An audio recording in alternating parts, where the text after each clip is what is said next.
मैं जब भी अपनी आंखें बंद करती हूँ एक चेहरा सबसे पहले सामने आता है, मेरी नानी का। चांदी जैसे सफ़ेद बाल, माथे पर हल्की सी बिंदी और हमेशा मुस्कुराता हुआ चेहरा। उनका आंचल जैसे मेरे लिए कोई जादुई कम्बल था, जिसमें लिपटते ही दुनिया की सारी परेशानियां गायब हो जाती थीं। मेरा बचपन उनके साथ ही बीता। माँ पापा दोनों नौकरी पर जाते थे और मैं पूरा दिन नानी के साथ रहती थी। वो कहानियों की जादूगर थी। एक एक कहानी ऐसे सुनाती जैसे वो सचमुच घट रही हो। राम सीता की कहानी, पंचतंत्र की नीतियाँ और दादी नानी की काल्पनिक कहानियाँ। उनकी जुबान से सुनकर सब जीवंत लगती थी।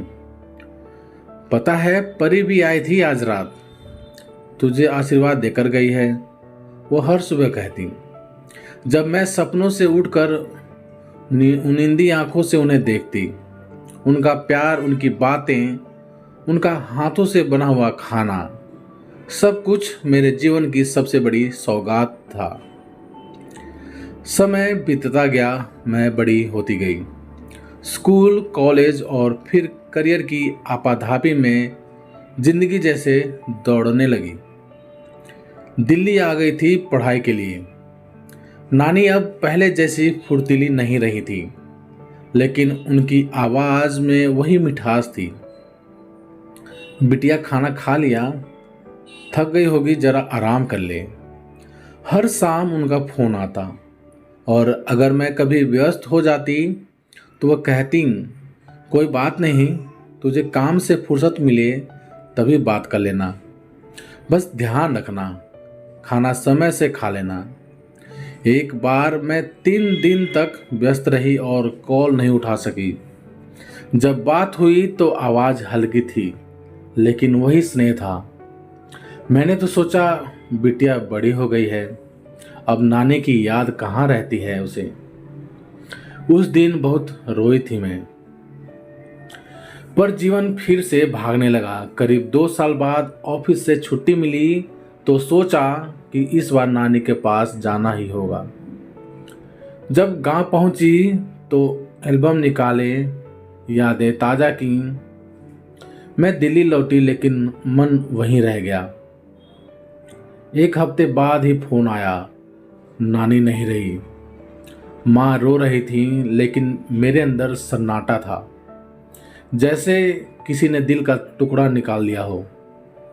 उनकी खाली चौकी, वो तकिया जिस पर वो सिर रखती थी, वो चश्मा और उनकी कहानियों की डायरी, सब अब भी वैसी ही थी, लेकिन बिना जान के। मैंने वो डायरी उठाई और देखा, आखिरी पन्ने पर लिखा था, मेरी बिटिया अगर कभी ये पढ़े तो जान ले कि उसकी नानी उसे बहुत प्यार करती थी। जब तू हंसती थी तो मेरी उम्र बढ़ जाती थी।